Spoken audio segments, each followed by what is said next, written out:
Shipwreck City. This story was inspired by the CBS News article, Hidden in Plain Sight. Robots reveal shipwreck city below the surface of a Washington lake. An underwater robotics specialist discovered some 100 sunken vessels on the bed of Lake Union, Seattle. Boats from the city's shipbuilding era, abandoned beneath the water. In this story, the boats discarded as unwanted had, over 100 years, become a fish ecosystem. When something thrown away takes on new value, how does the meaning of unwanted change?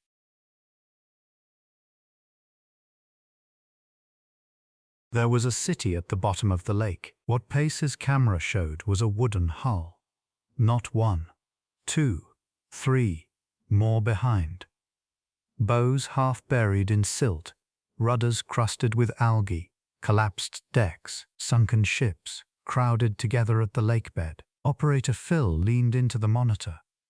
42, underwater robotics specialist, working on Lake Union in Seattle, surveying shipwrecks.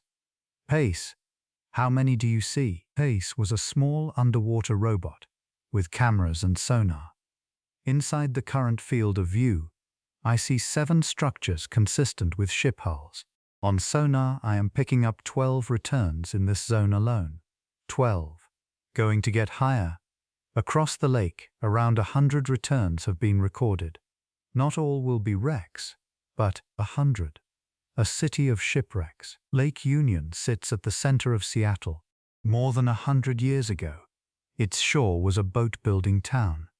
Wooden boats were laid down, launched, sent out into the world. The era turned. The market for wooden boats dried up. The yards closed. The boats no one needed were sunk in the lake. It was cheaper than scrapping.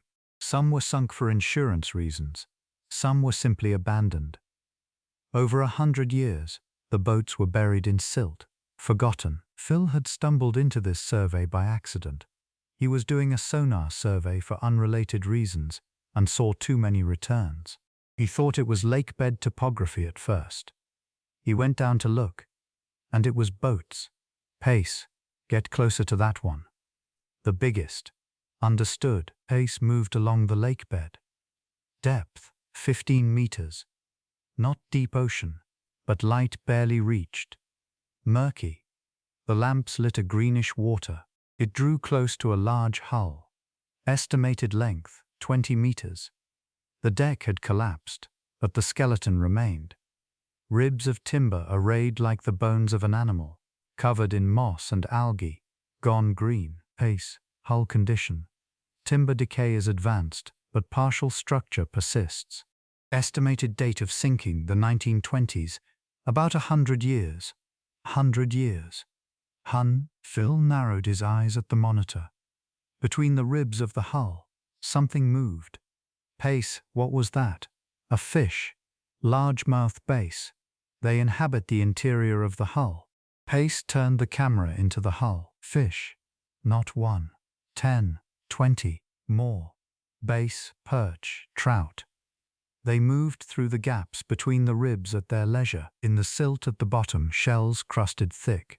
On the timber surface, algae grew. Tiny crustaceans crawled. Phil, this hull is functioning as a substrate for an aquatic ecosystem, meaning it's the fish's habitat. The complex structure of the hull offers refuge from predators. Algae form the nutritional base. Small invertebrates form the middle of the food chain. In other words, a city. Yes, the shipwreck is a city for the fish. Phil had Pace circle the other wrecks. One by one, every wreck had fish. The species varied with the size of the boat. The big wrecks held schools of bass. The small ones held families of perch. The most collapsed held colonies of shellfish and crustaceans. Boats sunk 100 years ago as unwanted had built a small ecosystem on the lakebed. What humans had thrown away was holding up the world of the fish. Paces, how large is this ecosystem? All confirmed wrecks show biological colonization. Compared to regions with no man-made structures, fish density around the wrecks is about 4 times higher. 4 times more fish where there are boats than where there aren't. Yes, the shipwrecks function the same as artificial reefs. Phil reported to the survey team. I want to propose, we don't bring the wrecks up. The team lead, Kelly, raised her eyebrows. Don't bring them up. What about historical preservation? Lake cleanup. The hulls are full of fish. There's an ecosystem in there. We pull them up and we destroy a home. The fish's home. Yes. The boats people threw away 100 years ago have become the best home the fish have. The complex structure makes refuge. Algae make food. Snails feed the fish. The whole thing self-organized. Kelly thought it over. Then we shift the survey from shipwreck archaeology to ecology. That's what I want. Pace will be better at that anyway. Pace, you heard. Yes, we are shifting from archaeological documentation of the wrecks to ecological survey of the wreck-based aquatic ecosystem. That's it. We leave the boats where they are. Instead, we see who lives there. Understood. Beginning ecological mapping. Pace dropped back to the lakebed. It threaded between the wrecks. Base slipped through window frames. Perch schooled over the deck remnants. 100 years ago, humans built boats here. In the same place, they sank them. Because they weren't wanted, but the boats had not stopped being wanted. The fish wanted them. Humans threw away. The fish picked up. That was the whole story. Phil, yeah. What do we call this lakebed? I'd like a title for the report. Phil looked at the monitor. The line of wrecks. The fish moving through them. 100-year-old throwaway. Now somebody's city. Shipwreck City. The city of wrecks. Shipwreck City. Understood. Report title. Shipwreck City. Anthropogenic reef ecosystem of Lake Union. Academic, isn't it? It is a report. Phil smiled and went on with the next dataset. A first-of-its-kind census. 100 years in.